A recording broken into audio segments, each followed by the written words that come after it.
Hello and welcome to TFT EMEA Regional Finals. Final day, game number 3. Enjoy. For grabs again, we saw it in game number 1. Ornn's Forge would be a little bit of a change. I just saw this morning Ladam is playing Ornn as a solution to the multicasters, and Scuttle Puddle is going to be an old friend coming through here as well. That is eventually going to be the portal that we're going to. Now, with Scuttle Puddle, there are a few interesting points that we kind of need to move through.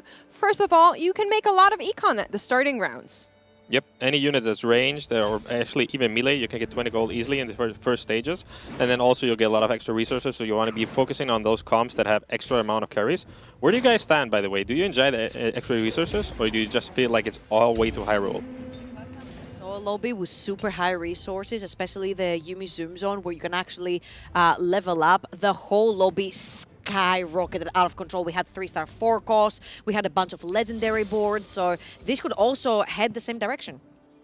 Yeah, we'll be seeing what players do. For now, they will try to make as much economy as possible, and we will be looking at the legends. We have the Poro coming through for Lilana, and we will be seeing Travis stay on that Ezreal. I was kind of thinking maybe there will be more players going for the Ezreal during these kind of rounds, but it doesn't seem to be a favorite today. It's actually quite surprising to me because you can get in a steady advantage through items and just keep on going for that, and you just want a top 4 in this tournament to get to Worlds, right? But I mean, I guess people just love spats. Yeah, I think so too. We are going to be seeing whether or not Volta does it again. That will be the big talking point here, I think. First of all, getting the massive spat to start the day is never bad. Yeah, is it Oh, though? who's ratting? Somebody probably pinked someone was Volta's ratting. board here. You really don't want to fit in that Cho'Gath for the 2 extra synergies tailored here. Maybe you don't want a Void or a Bruiser emblem. Maybe just wants to tailor exactly these synergies. I'm quite surprised by that, actually.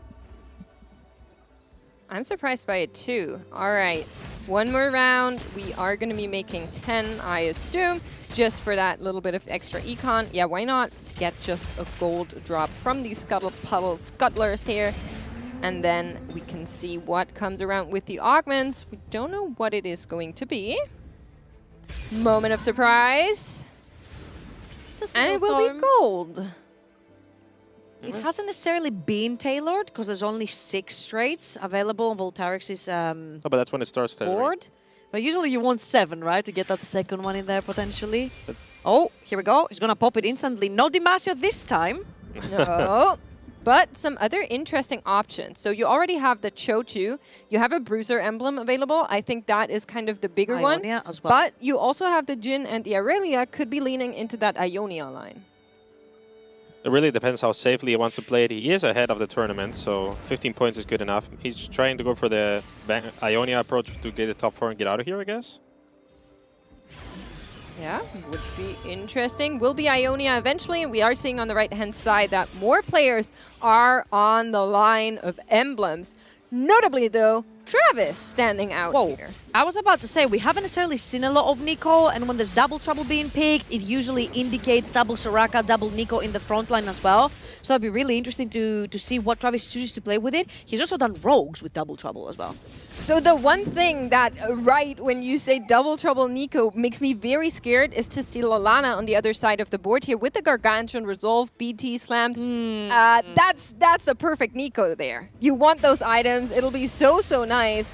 And I'd be scared to see if not both of them might be leaning for it, because then it's going to be really hard to find that Nico. Luckily for him, though, those are also very good items on Fiora. Even though the comp is not that popular in this meta, you can still play that.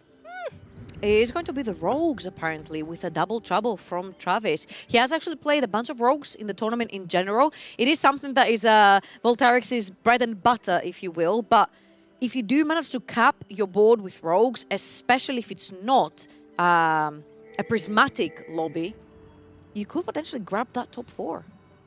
And we are seeing a Demacia emblem come through, not on the side of Volta, but somebody else has picked it up. Dark Hydra from Germany is on the line and trying to do what he just saw his French friend do before.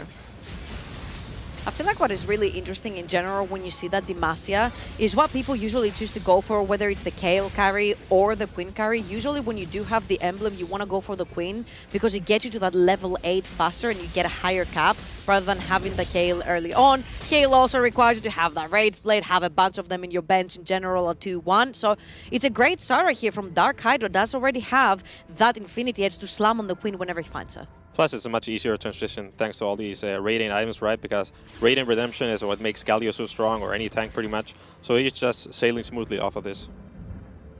Yeah, we're going to be looking across the lobby to see what pivot everybody else is on. You wouldn't. He said it with a cheeky smile, by the way. Do you pivot Piltover? Would if you? Piltover was decent, Okay. I would, but it sucks. So I would. Okay, so if it was set 9 cash out, I would. the very beginning, you would? I would, straight up. On 2-3, okay. What was it? It was like 2-4, 2-5? Or first neutrals that after that you would just not be able No, to build it's never too late. It's never too Okay, it's never too late. All right, we will not be tempted today. No debate Not in this going set. on. No Piltover, but somebody else is on a familiar line. We saw it in the previous game with a devastating Piltover cash out.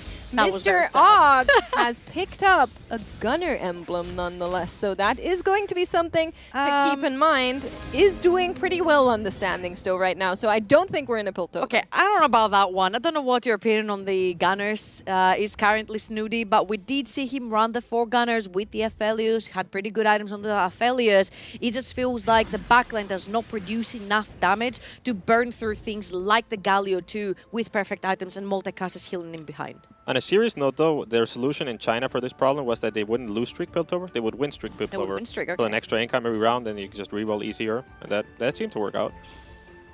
All right, we'll be seeing whether or not August may be on that trend. He is still on 100 HP, and so is Dark Hydra. It's a little bit of a change from what we saw in Game 1, Game 2, but we will be checking in with all of the players. Big question mark for me is that Hextech Gunblade on Yaoy at the bottom there. Seems like he's saying, okay, Zyko, if you always pick multicasters, I might come for them too. See, now I like this much more from Og. Having the Piltover doesn't allow you to roll potentially for that Jinx 3, because by the time you're rolling for that Jinx, you've already cashed out, you want to be going level 8, farming for the higher cost units on your board. But right now, you're saving gold technically, you're looking for your 3-2 augment to try and help you roll down for that Jinx 3. I'm not sure if he has seen what his zone is yet. I don't think he has, but something like a robotics Jinx 3 could potentially be the difference maker here. I mean, that's definitely ideal for sure. Plus, also getting to that 6 gunner is probably the highest spike you can ever see for this composition. Hard to reach, though, because you exactly need that gambling. But if it works out, it's pretty cool. Going to be moving through the boards here. On the other side is Wet Jungler with a little bit of a Noxus variation. Doesn't have emblems, though, so it's probably not where we're headed unless we're really looking for the Mordekaiser later on. Okay, Dark Hydra, the big winner out of all these fights, still keeping his 4 win streak right here, having that gold rolling for him. Thank you very much, observers. 38 gold on a 4 win streak as well. He's gonna leave these crowds with at least 50 gold in his pocket. And let's remind everyone, it is Scuttle Puddle. Your gold does get inflated by all the Scuttle Crabs that you get to kill in the PvE rounds. I mean, having 5 Demacia so early on is just amazing because you have double Radiant item, extra resistances, and this is probably dream scenario for what you want. You also have the IAE for the Queen, so you're just sailing smoothly through the game. Yeah, you are, and we are going to be checking in with Yaoy, and it's just like I suspected. It's a little bit of France on France action with Yaoy taking up the line. Well, look at this. They're both trying to lose streak right here. But the problem is, I feel like Voltarix was more able to win this fight just because his units were stuck on that corner. That means that it was a 3v4 for the longest time in favor of Yaoy, and he ends up taking the W, a W that he didn't need in this particular moment since he was trying to win lose streak. It's less tragic, though, because you're already at 50 gold, right? So you'll come back sooner or later. That's okay, but it obviously hurts a lot. I really like how aggressive Volta is playing. I think that's super cool, but I'm also interested who is going to come out of this contest here. Yaoy said, enough is enough, you know? We're not rightfully Zyko anymore. so. Just run with the multicasters. Your opinion here, Snooty, on the fact that you can get that top 4 even if you're contesting the multicasters. If one person hits the TF, the other person hits the Vel'Koz? Oh yeah, for sure. Even the 2-cost, the 2-star units on this comp is very, very strong version. You can just go for a Jarvan and put in more strategies. Go for level 8. Sometimes they're even seen level 9. Okay. Obviously, ideal would be to have all 3 stars, but you can still manage to tempo it out, even though the problem is that both of these players have been loose streaking, so they don't have that much HP to play with.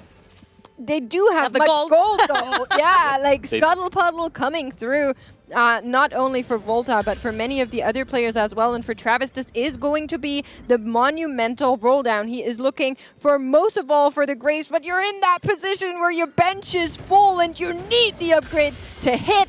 Fortunately, they do. This is a double trouble rogue board. It's a pretty good double trouble variation if you ask me, but we spent a lot of money to get here. Do I say, do you say, this board sucks right now. Graves doesn't have 3 items. Yes, he's 3-star. You just about getting the double trouble in. As you can see, bounced up units on the board all the way in the corner are going to be able to stretch straight through that 3-star Graves. I think Travis is falling tremendously behind. Yes, he did have the economy through the Scuttle Puddle, but not hitting right here. Again, a reminder, this is a board we need multiple 3-stars and great items for your units. And right now, you're only sitting on 1 item on your Graves and no other 2-stars. Luckily for him, though, these augments are all great because you need healing on your rogues, especially healing orbs is one of the better combinations. Ooh. You can even go for a last stand if you're feeling spicy. 3 points, so maybe he's willing to risk it. Maybe he's feeling spicy because he took the egg last I was time. going to say, I An think extra he spicy. probably had enough spice for the rest of the day after that egg. That was not a good egg. It was a bad egg, and we didn't like it. He went It was a rotten very, egg, not a very golden low 7th place with it. So is not going to be tempted, but other players will be. And for Lalana, the augments are coming through cherry-picked, I might say. Gargantuan Resolve, Loving Invocation. If that isn't the direction to go into the Nico, There you then go. I don't know what is. And you want to point out, Snooty? Yeah, finally, the 3 French players are at the bottom. I don't know if they're going to be able to come back, but at least they're not at the top of the standings for a few seconds. Don't He- say that. He's getting a little bit of original justice right here. He's like, finally, not at the top. Luckily for the DACH region, Wet Jungler and Dark Hydra both in the top 3, with Wet Jungler snowballing that stage 2 through. And I'm actually very excited to finally see that Nico come through. Game 1 and Game 2, we didn't see at all. We saw the adaptation with the Invokers, if you will. But Nico 3 is one of the strongest comps you can have in this meta. And not only Nico, well, she's not really online just yet. She needs a little bit more copies, but something else has come through for Lalana on 3-3, a Shen 2, Snooty. Yeah, hitting Shen 2 before Nico is definitely something weird in a game. And he's also going to be able to have that Nico 2-star at the moment. Awesome augments, great HP total, and a lot of pressure on board, I guess. Yeah, is going to be just like that, with Jungler continuing to streak. Is in the match pool, could be going up against him, but it will be Zyko on the other end. Is that multicasters on Zyko's board? Don't act so surprised. What do This you- man is now, wait, how many games did we have? 14? 12 Out of plus 2. 14 Yeah. of these, he played 11 multicaster boards. I wonder what happened on the other 3. One was a Cho, if I remember correctly. Okay, something must have gone terribly wrong right there to not hit even a TF. But yeah, as you can see, Nico 3, you mentioned it as well, takes a while for this champion to come online. Usually the cap that you have on the board is a Nico 3 at least in the front line. Absolutely important for this particular composition. Now, Ooh. moving into the carousel, and for players that need these spats, I see Ionia for Voltarix might be grabbing it. No, it's going to be the longbow. Actually quite sad for Lalana here. He was hoping to keep on with that win streak, but while he lost, he was just kind of like sinking in his chair, feeling sad about himself. Just quickly pointing out, right side of your screen, you are seeing the current items that players have. For Dark Hydra, on the back of the augments, to Demacia. For augment, and then got this someplace else, another gunner one. So there is a lot going on here that is going to lead us into verticals, technically. You know what I'm wondering right here? Wet Jungler was the one that picked up that spatula at the very end, and I wonder what he's actually going to be doing with it. He's just going to put it on the side for now, potentially even getting an augment, luckily for him, that will give him that +1, or maybe the next carousel, or it's Scuttle Puddle. You never know when you're going to get dropped another spat. I mean, usually it's just an Ox spat, right? For an extra carry. Plus, you can put a Gargantua and a Resolve and like an Aatrox or a Belveth, and she would be very scary in the late game. And we're seeing the Ogbot here on the other side. Of course, second one came from the dedication here. That is his second augment. So both of these players going really, really vertical. I'm curious how that board is going to play out. For now, Og is going to take another loss, but the lobby isn't all that divided just yet. Voltairix at the lower end. I'm not too worried about him because he's very comfortable playing on the down end, playing with HP as a resource, really sacrificing it to make something come together. But for some of the other players like Travis, who we were talking about, he needs to find units more than anything. Absolutely, and I think the cool thing about this particular lobby is that we've had multiple people win streaking at different times. Now it's Zyko, before that was Yarroy, before that was Wet Jungler, before that was Dark Hydra. So as you mentioned, it's not a very divided lobby. The HP bars are super close together. If you completely exclude Wet Jungler, who's over 90 HP still. But a lot of these lines will start coming online slowly but surely. For Travis, it's a little bit difficult. For Og, though, you said it's never too late to put the Piltover in. I think you heard. He's a strong believer in the faith of Piltover. After the previous game, I'm like, why? But it's not Piltover's fault. It's just that some comps can just burst you down. I mean, he had a very good cash out. Whew. Og last game. That was not a good cash out. But there's never good cash outs for Piltover. That's just what it's become. That doesn't mean it's good. I hated that. You know what? I'm dying for the point where Snooty's is going to turn around and be like, no one's balancing this game. I mean, I'm kind of a fortune believer, so anything that's not similar to that kind of hurts me. But wow. I have to take. Okay. I have to use what I get, right? So I personally am really impressed with Og kind of rerunning it. He is racking up the stacks and is moving in the right direction with the Piltover. But after the way the previous game cut out for him, it was a 7th place to kind of say like, oh yeah, let's do that again. That is a mental fortitude here. I feel like it was more like he hit the he had the Echo already and the Jinx, which you need for zone anyway, just to see what your mod will be. There you go. I was trying to find the word. Sorry. And also, you find another zone, you just slam it in. Sorry, another Piltover, you just slam it in. Something like the Vi, you suddenly just get 3 Piltover. Might as well cash it out. You never know what you're going to get. Maybe 1 or 2 item components could be enough. very cool situation for Voltairix here is actually going for the reroll line, which is particularly strong when you have that Ionia spat on Ashe. Without that, it kind of lacks a little bit of damage, but he's in a great scenario for it and is so close to hitting. Yeah, we are seeing both of these players roll down some gold here. Og on the left-hand side was looking for the Jace. Finds a Sion on 4-1 here. And for Volta, it is going to be the Ashe that does come through here eventually. Like you're saying, Snooty, if you played in the previous patch, you might remember this one. It was very prevalent. Ionia Ashe reroll was everywhere. Has fallen off a little bit, but I still think it's a really good answer to many of the multicaster boards. Especially with the requirements he's met this game, because he has the spat, he has the silver ticket to actually get to that unit, and level 7, which is pretty much everything you need. Third augment coming through right here. And something that I noticed is a patch with a lot of these players is that they don't necessarily go for combat augments anymore. The first game had only 4 combat augments out of all the augments that we've seen. It seems like it's so much more important for them to get these vertical lines or the +1 through the crest. And it feels like for Set 9 it was all the raids about combat augments. Why do you think that has changed here? But it is a combat augment in a sense, isn't it? Because it gives you extra strength. Yeah, I guess. Not strictly though, but it's an indirectly combat augment. Okay, yeah, I get what you're saying. Well, ask and you shall receive. If I'm glancing across the boards, glancing across what players have picked, many board strength augments coming through. Jolt Lotus is going to be one that's very interesting. I think Mutter to an extension is going to be interesting, but for Lalana, I think the biggest talking point here is running into the double trouble after finding the Gargantuan, after finding the Loving Invocation, now also finding the double trouble as third. That's 3 Sacrod, I think, not double. Oh, it's 3 Crowd. I'm sorry, I'm squinting. It's a little bit far, but you're right, it's not. Still pretty good though for his comp. Yeah, amazing. Okay. I would have preferred double trouble. Yeah, of course. I think probably he would have too. Probably. But 3 Crowd is still pretty good. You get these 3 costs in there.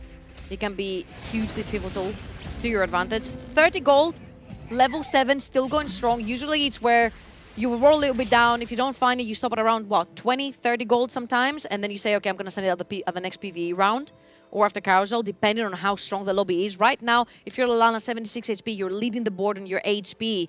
You're actually sitting pretty comfortably on that HP, so you can wait, bunch up the gold, and try to slow roll again. Your line is not being contested whatsoever. Og, though, 18 only HP, 20 stacks on that T-Rex, and 6 gunners already in. You said it's stacked with 6 gunners. Can he cash out, Snooty? It should be stacked. I mean, I'm losing a little bit of faith in these Piltovers. He's also on the wrong side for Rogues, so I mean, I hope he can manage. We're gonna be watching whether or not this is the cash out. TX goes down instantly on the back of not having any stacks. This guy is a pushover, but we will be supported by one massive ship that's going to come in, and it will be enough. The Jinx will finish it off. Now the question is this... the Graves, he's running! But it's not enough. The Jinx will take it. Og is unfazed by all of that. He's like, calculated, I knew it. I'm not going to be even worried about this one. But what are we getting from the cash out? We will be seeing after the carousel. Thank the Lords. Thank the Lords. That was a Grave straight out of my solo queue. Because it could have been so clutch. If you don't cash out there with 18 HP remaining, it gets really tough. What else do you have to roll for? Not much. Try to pray for the 3-star Jays, maybe. Yeah. Prediction, Snooty, what's coming?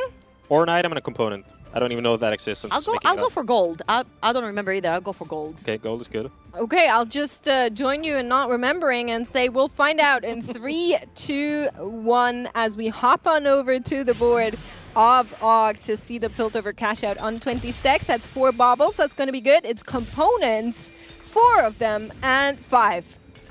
Great. See, I would have seen the Ziggs there last set. I still see it there. And I'll be like, that looks juicy.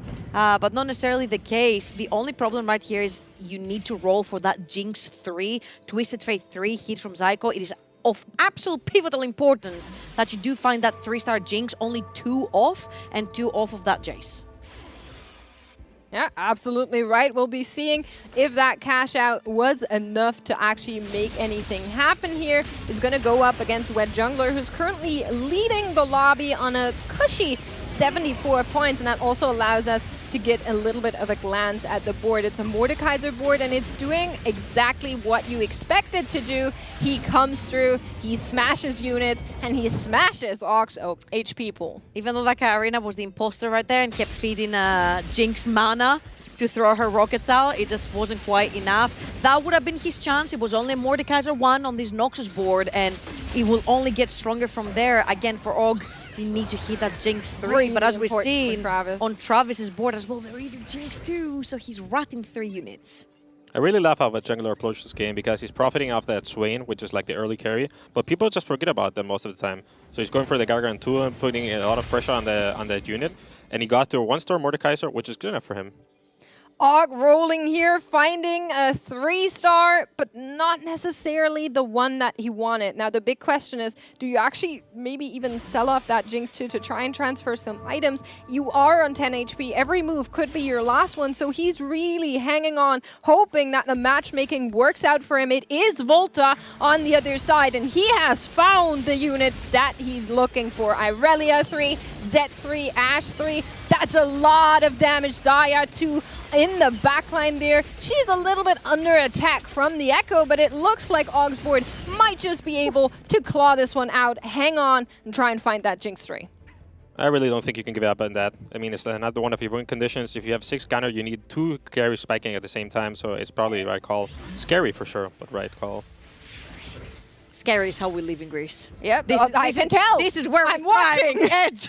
This is where we thrive, on the edge of disaster. But surely, you're level 7. You have 30% chances of hitting that 2-cost unit. You only need 1 Jinx. You might even get lucky enough to get a duplicator, champion duplicator out of the scuttle, and you instantly slam it. I think more problematic is the front line. Your front line is a fake Vi, a fake Graves, a 1-star Sejuani, and an Echo. You need to beef that one up a little bit more. But currently, that's not the goal, because you have to roll for his carries first. Well, he is going to get a little bit of gold here, if not in the form of champion selling that off, but more importantly, he needs the Jinx. So we're going to be rolling it down, try and find her. There is an Ashe. There's a lot of those 2 costs rolling around. Finds an Aatrox, finds an Aphelios too, which is not necessarily what you were hoping for, but sure, we take those, and no copy of Jinx comes through Honestly, for Og. Do you pivot? Do you sell your Jinx too and pivot to the Aphelios right here, Snooty? I mean, if he doesn't have Guinsoo's, he's not really a real champ sold TFT, so I mean, he just lost 1 gold, it's okay, but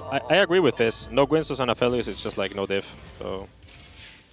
Means he has to hold on longer, though. So this is really, really important for Og to kind of hang in there, make it through somehow. He's trying to beef up the front line, like you were saying, Trouble, kind of giving some items to the Vi, hoping that she can tank a little bit more. Now the front line for the multicasters of Zyko has crumbled, and that's enough for that Jinx Jace comp to actually come through.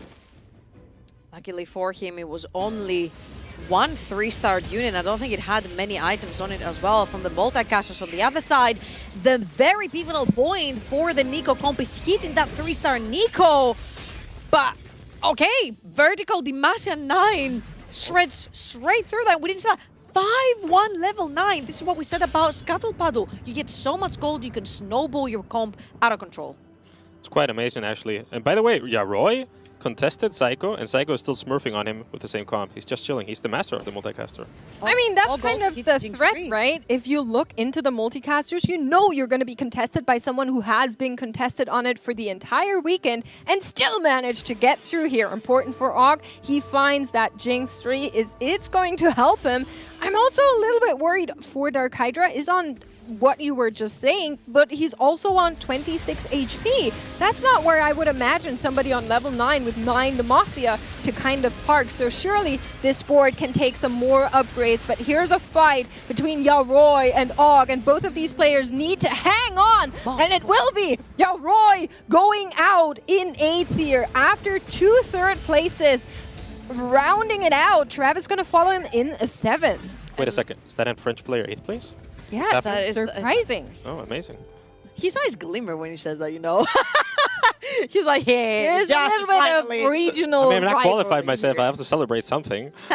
Okay, well, celebrate by celebrating here. Of course, Zyko is very close to elimination as well. 15 HP on stage 5. You die by a few too many units, you could end up going down. You said he's only 3-star unit on his board. Is that Twisted Fate, and he has 1.5 items. He invested all the items onto the Vel'Koz, but he has not been able to hit that 2-star. He's 2 units away, and mind you, this composition spikes level 7, which means things like the Demacia 9 that we saw will run him over.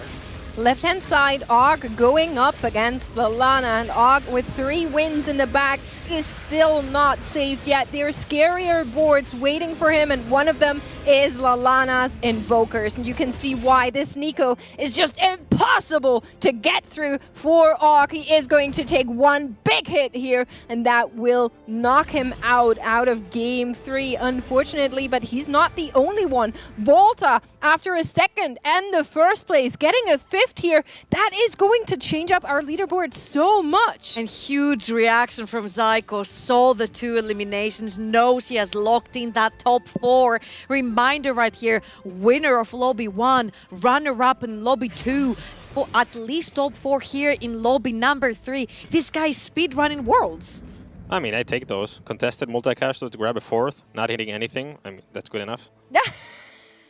We take those. Not hitting anything. He has a Twisted Fate 3, no? No items, though. Well, the items will come. I'm sure he will find them eventually. Dark Hydra now finally on fire with the Demacia. Kind of what we were expecting that comp to do, just very late, where Jungler and Lalana have a little bit more of an HP cushion. And Zyko is in a position where every loss will be his last one, and he has the fate of meeting up with the Demacia player. Now the question is, who wins here? 9 Demacia level 9 or a sneaky board of multicasters? And the question is pretty darn clear if you ask me. Zyko with a, well, we take those, going out here in 4th place. A win is a win. I'm just going to say there were still 7 units alive on Dark Hydra's board right there. Not sweating at all. Yeah, it wasn't even close. And we haven't necessarily had the time to chat a lot about the vertical 9s. We saw a Noxus vertical line yesterday. 9 Noxus absolutely stomp the lobby. Do you feel like this board is absolutely capped from the side of Dark Hydra with the 9 Demacia? I mean, yeah, it's pretty close to it, of course, because usually you rarely have 2 legendary units with Demacia spats on them, and also good items. That it rarely ever happens. I mean, maybe you could change Fiora items to something else. I don't think it's really worth it. All I heard is that it's a cap board. Yeah. It is a cap board. He's right with that. Maybe a 3-star legendary. I mean, what is left to go for? Now that would be a cap. Yeah. I mean, we are holding on to that Aatrox. I don't know if you count it, but he has 2 already, so the options are there. We could be trying to find that eventually, at least if we ever made gold back. But Dark Hydra going up against Wet Jungler here. Wet Jungler is not going to get knocked out, but he will get knocked down from this massive loss that is coming his way. We'll be seeing who Lalana goes up against. It's a ghost copy, of course, but it also seems to be the Demacia board. So Dark Hydra taking 2 for 1, knocking both of them down as we go into one more PvE round. Very good news for Lalana. At least seems to be close to locking that top 2. He had a rough start, so some very valuable points to grab back into the race. Absolutely, and for Wet Jungler, I think he's also on a vertical line, level 9 with Noxus. I'm not sure how many spots he had in there, but I'm gonna guess that was a vertical Noxus as well with 9 on the board. And again, I feel like a little bit of justice right here, seeing that NiKo get that top 3, even the top 2 potentially, as you mentioned, Snoody, from the side of Lalana due to the HP differentials right here. We mentioned that if it is uncontested, it is a line that will most likely give you the top 4. And if points-wise you cannot contest that top 1 or you need too many victories, getting that NiKo line on board and alive will give you the top 4 spot that can get you to the World Championship. Absolutely can. Lalana here is going to top that anvil. Question is there anything you can really find? You'd much rather have something like the Ahri 2 come through, something like the Karma 3 come through.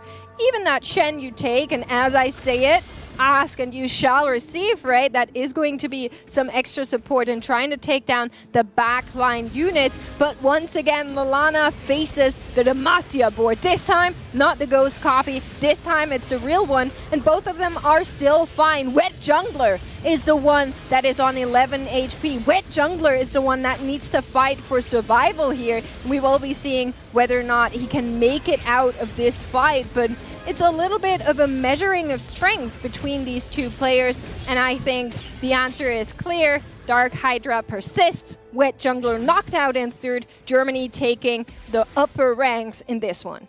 I feel like the single target damage coming in from Bel'Veth together with that Fiora absolutely decimated that NiKo. I feel the positioning from Lalana is absolutely stellar. The fact that he has the Soraka all on her lonesome in a corner means that Java will never get to touch her.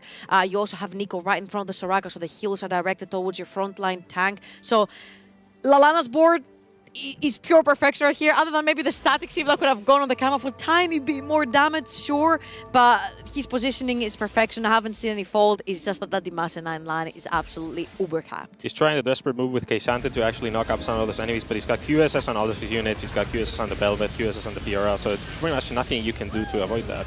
Yeah, and we will be watching what is probably the last round of the fight. The NiKo left-hand side, she is getting shredded by the backline. Hold up. But maybe there's a chance that this one comes around the other way in a massive surprise. Bel'Veth getting some resets though. First one, second one is moving through it. Shen will ult one more time. She's trying to make it. She's trying to fight for the Demacia board as she was crowned queen of the Demacians, and Lalana will hang on with 1 HP. Belvusi coming in clean right here for Dark Hydra, getting him that with sweat dripping off his forehead. W in this particular one. Lalana has one more chance to try this one out with the K'Sante, as you said, Snooty. So hear me out. He did knock the Javan to the left. He did actually. Hear me out. Okay. He wins this round, gets an awesome item, Archangels, and then just wins out the On game. Karma, I would assume. Karma, of course, yeah. Okay. You think it's possible? It is possible, but it is going to be incredibly hard. 9 wins in the tank for Dark Hydra. You're looking at a Hercules of a fighter on the other side. And one more time, we'll see whether or not this one is going to work out. A big storyline is whether or not the left side of Lalana's board can actually survive here. The Soraka doing so much healing here on her team, on the NiKo, supported by the Karma damage. But is it enough? The answer seems to be no. The rest of the board has fallen.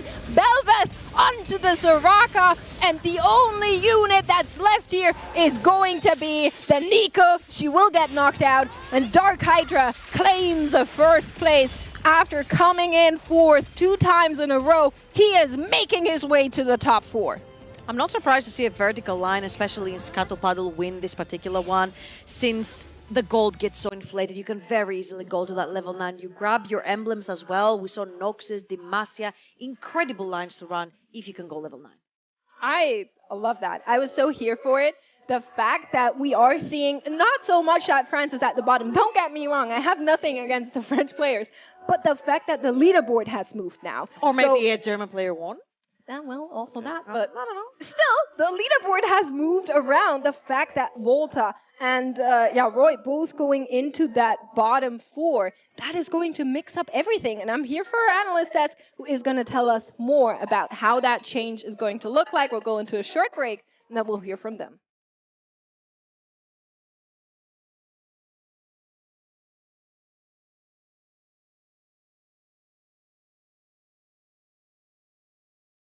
They do have much gold though. Yeah, like Scuttle coming through, not only for Volta, but for many of the other players as well. And is a pushover, but we will be supported by one massive ship that's going to come in, and it will be enough. The Jinx will finish it off. Now the question is this? Oh, the race, he's running, but it's not enough. In fourth 2 times in a row, he is making his way to the top 4.